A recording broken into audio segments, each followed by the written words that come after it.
Bonjour à tous! Et donc déjà, je vais m'excuser pour la luminosité, mais c'est le temps. Voilà, j'ai pas de spot, j'ai pas tout cet équipement de dingue, donc du coup, ça va le faire. Allez, ça va le faire. Eh oui, j'ai toujours pas de micro non plus. Ça aussi, ça va le faire.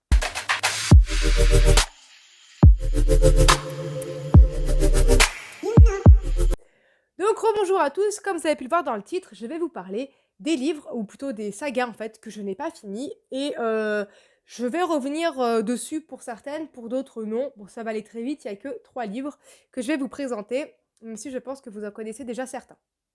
Je vais pas perdre plus de temps que ça, je vais commencer tout de suite. Donc là, vous allez faire, je pense, cette tête-là, genre, peu près un truc comme ça. Pour ceux qui ont vu ma dernière vidéo, puisqu'il s'agit de Grisha. Voilà, tout simplement. Alors, pourquoi je ne finirai pas Grisha? Eh ben, pour la simple et bonne raison qu'en fait, j'en ai fait une overdose de ce livre, tout simplement. Grisha, on en a entendu parler de partout, que ce soit en série, que ce soit dans ma propre vidéo précédente, hein, d'ailleurs, hein, enfin, et ça, il y a eu trop. Il y a eu trop une Grisha, et surtout, je trouve que par rapport au tome 1, ça a vachement perdu. Donc si vous connaissez pas Grisha, je vous laisse aller voir ma précédente vidéo blep, je vous explique ce que c'est tout simplement. Donc voilà, véritablement pour faire simple, ça reste très bien écrit, ça reste un univers qui est super beau, ça reste un univers qui est excessivement bien dépeint, mais malheureusement, je trouve déjà que l'action arrive très vite en fait. Enfin, je veux dire, vraiment ce qui était pour moi le cœur de cette histoire, de cette quête-là, elle arrive très vite. J'ai pas compris spécialement pourquoi, mais bon. Et en fait, une fois que ça c'est fait, le rythme devient assez lent en fait. Et du coup, je sais pas, j'ai pas réussi vraiment à accrocher outre mesure et du coup, j'ai un peu laissé tomber. J'ai acheté le tome 3 qui est dans ma bibliothèque et du coup, c'est pour ça que je sais que je vais finir quand même la saga parce que c'est une trilogie. Après, la plume reste très belle et donc c'est qui l'a écrit? C'est Leigh Bardugo. Je le prononce hyper mal, je sais, mais j'y peux rien, c'est comme ça. Et bah, elle a quand même une plume de dingue et son travail est juste incroyable, on va pas se mentir. Mais c'est juste que je pense que trop de promos tue la promo et même à ses dépens, hein, parce que c'est pas elle qui a demandé une telle promo, j'imagine, mais voilà, moi personnellement, j'en ai vraiment fait une overdose, donc j'ai vraiment besoin de passer à d'autres livres, à d'autres styles et je sais de toute façon pertinemment que je reviendrai dessus. Mais voilà, mais sinon si vous avez pas été un peu impacté par ça, que vous trouvez bah non, pas spécialement, allez-y vraiment, franchement foncez, la plume est dingue. Mais voilà, là c'est vraiment des avis personnels que je donne et c'est juste que ouais, une simple overdose quoi. Tout bêtement. Ensuite, tome 2, enfin pas tome 2, livre 2 plutôt. Là, je vais me faire dégommer. Oui, je me suis baissée pour ramasser mon livre. C'était nul. Et vu que je ne sais pas du tout faire de montage, il n'y en aura pas. Et puis voilà, c'est nature peinture. Oh, on aime bien comme ça va, ça fait plaisir.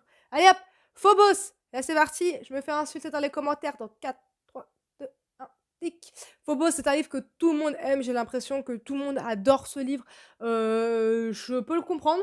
Parce que, voilà, après, attention, hein, parce qu'il faut bien qu'on se dise, hein, ne pas finir une saga, ne pas finir tout ça, ne veut pas dire que le livre était nul. Déjà dans ma chaîne, c'est vraiment, ma ligne de conduite pour ma chaîne, c'est de ne pas dégommer le travail des artistes. Même s'il y a des livres que j'ai trouvés pas intéressants pour ma part, j'essaye vraiment de pas vous les présenter parce que je trouve ça pas super. En fait, je me dis: «Ça reste quand même une œuvre, ça reste quand même quelqu'un qui a pris de son temps personnel pour faire quelque chose» et c'est pas parce que moi j'ai pas aimé que ça veut dire que, le la terre entière n'a pas aimé.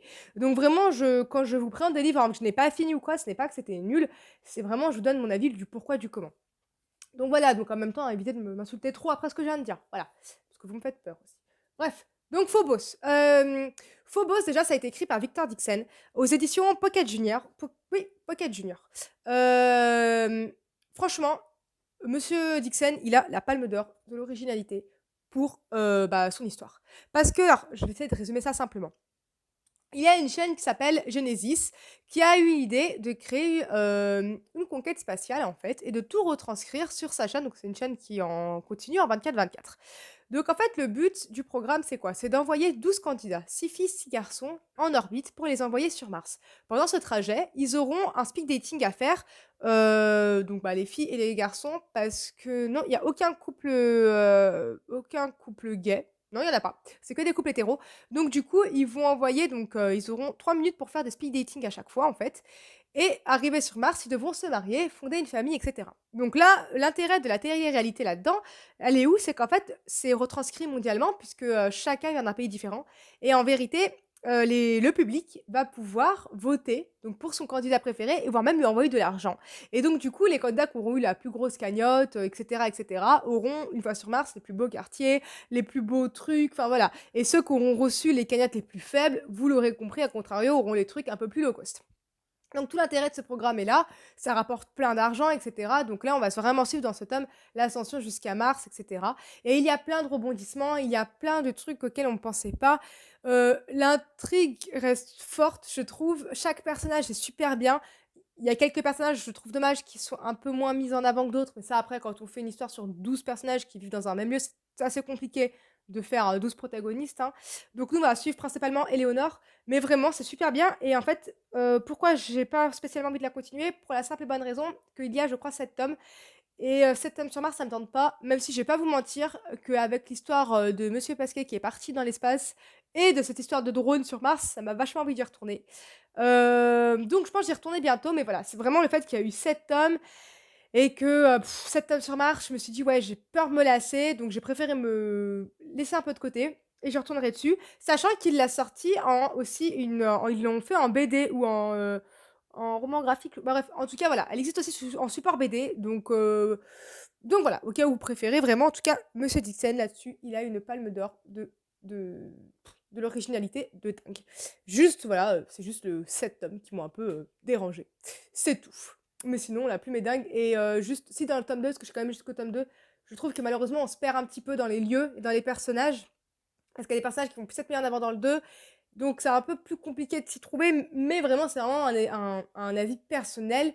Donc voilà, et vu que j'aime pas les grosses sagas qui s'éternisent, forcément, ça n'aide pas. Donc voilà ce que je pense de Phobos, à part ça, il est très bien. Et le dernier c'est hop, coucou, c'est BIM! L'école du bien et du mal, édité aux éditions Pocket Junior. Je vous mets le titre là, la personne qui l'a écrit, ça m'évitera d'écorcher son prénom. Alors qu'est-ce que c'est?